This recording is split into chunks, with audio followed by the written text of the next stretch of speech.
This week on Crunch Week, we're talking about Airbnb's massive fundraising, Netflix and net neutrality, and Microsoft reading your email.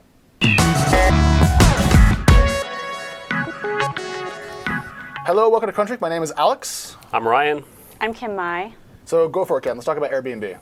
So the big news of this week was that Airbnb could now be worth as much as $10 billion. With a B. With a B, because of a $400 to $500 million funding round that may be led by, what were we saying, TPG, T. Rowe Price, Dragoneer, and with possible participation from Fidelity. So they're raising $400 to $500 million.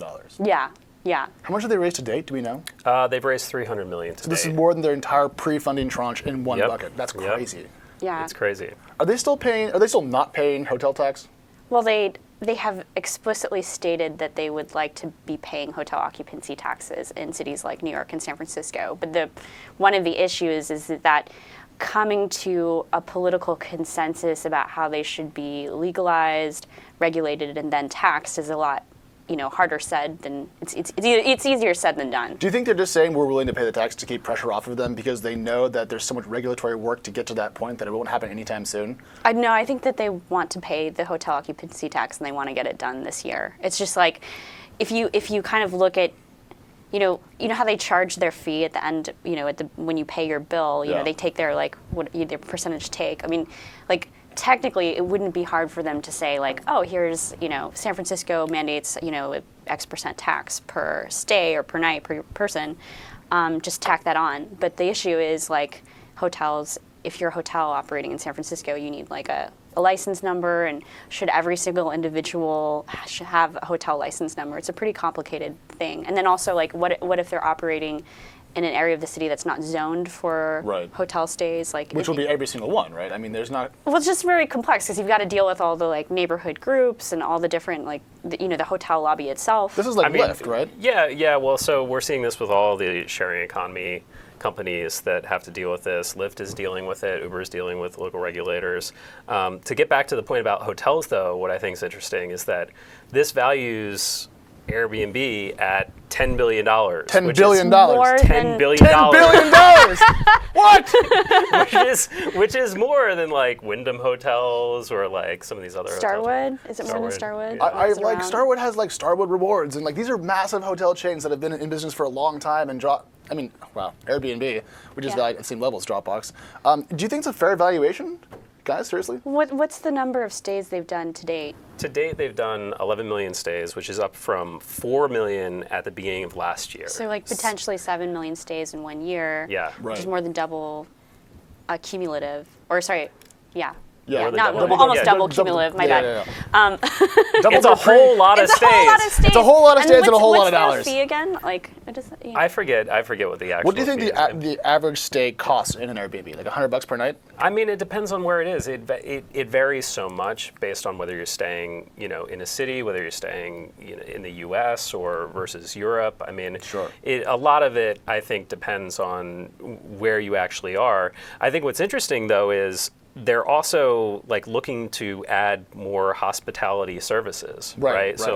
They're adding cleaning services. They're testing that out in San Francisco and New York right now with HandyBook and HomeJoy. They're looking to potentially expand that into other markets, which will be easy for them to do.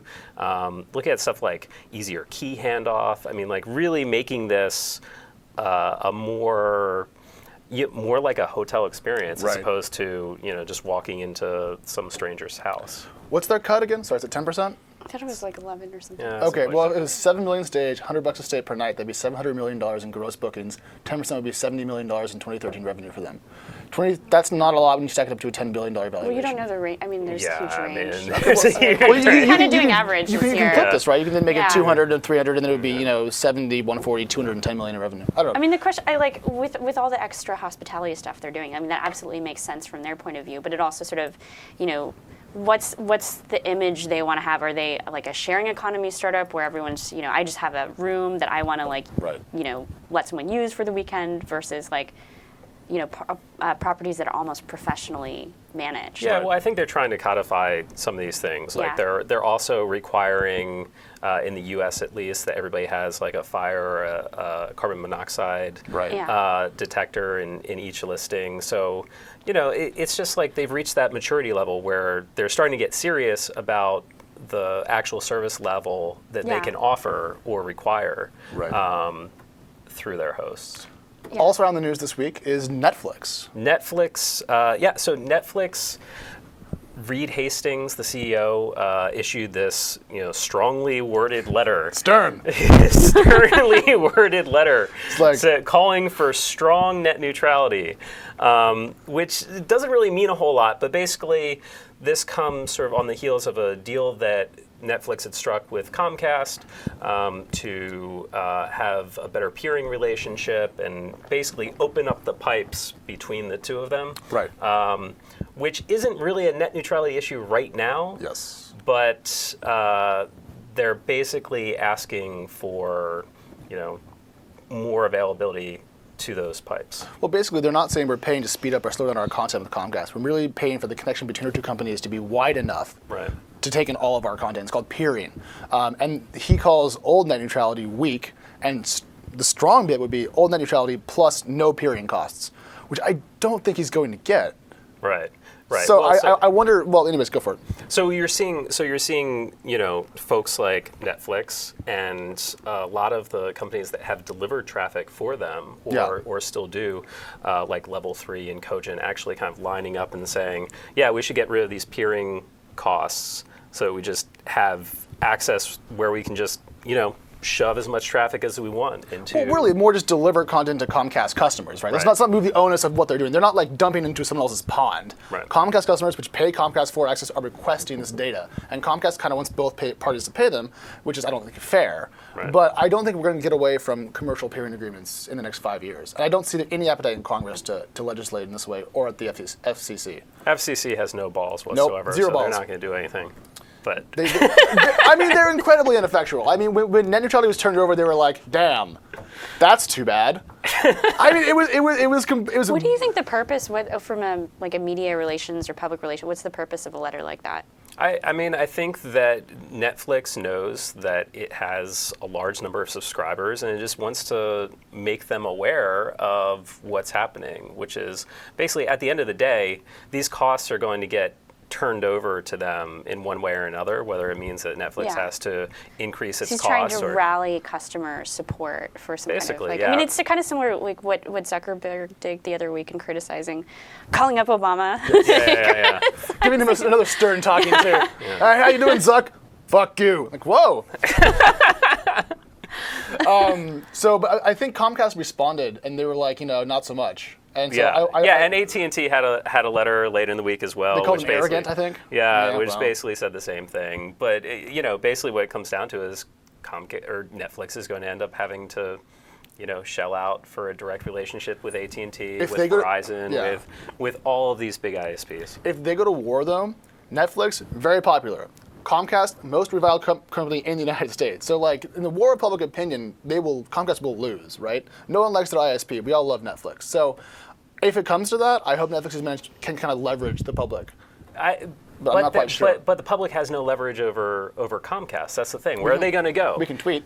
I mean, we can tweet, but at the end of the day, we have to get our broadband access somewhere. So what are we actually going to do? Nothing. We're going to keep paying Comcast. I pay way too much money for Comcast. It's depressing. Yeah. All right, but last thing for the week is the Microsoft story and email security. So, as you guys know, earlier this week, a ruling was put out, or kind of a lawsuit from the government suing a former Microsoft employee. And in this document, it said that Microsoft had gone into a third party's email account and read their email to help track down a source. And people were flustered by this because why should Microsoft go into a Hotmail account that's not theirs and dig around? And it was a blogger's just making this a little more complicated. And it turns out, right in the TOS of Microsoft services is their right to just go into anything on their servers whenever they want to and look at it. And so people were not happy with this because then they felt their email was not secure at all. And so Microsoft, after getting kind of punched in the face publicly, turned around and kind of put forth new internal legal restrictions to protect your privacy. But, Google... Sort of after the fact, though, right? Yeah, very embarrassingly after the fact. But Google and Yahoo haven't, to my knowledge, done this. And so their agreements are still kind of as they were. And so we're talking about, protect your stuff from the NSA, from, other governments. And then these companies that we trust with our data can just go in and look at it. And it made people really uncomfortable. What do you guys think? Does that make you uncomfortable again? Yeah, obviously. At least you're being honest. I mean, did you know they could do this beforehand? I mean, I'm just cynical. I assume that anyone can look at any of my data anytime. And I mean, if they wanted to, I don't know. Like, it's... Can we go through your email too? Yeah. Can you go through my email? Do you really want to? I want to know who all your sources are, seriously. Yeah, That's what I want. But no, I mean, to that We point, could go through your email right now and crunch me. We can just do a live feed. But we use Gmail. Well, I personally use Gmail. We use Google Apps, and Michael Arrington wrote this thing late on Friday about how at one point Google had searched through his email to track down a source of some internal information. Well, that had been he passed alleged on to this. him. He said he's mostly sure that that's what happened. True. I mean, I would not be surprised if that was the case. Yeah. But we don't have. The source was later, no longer working for Google, and Yeah. right. It was pretty bad. Well, the idea was that they actually showed the email to The employee. To the employee. Yeah. So. It's kind of a stern way to go about it. Have you leaked? No. Yes, you have. Yeah, exactly. Anyway, we are out of Seems time, like a very- so tune in next week.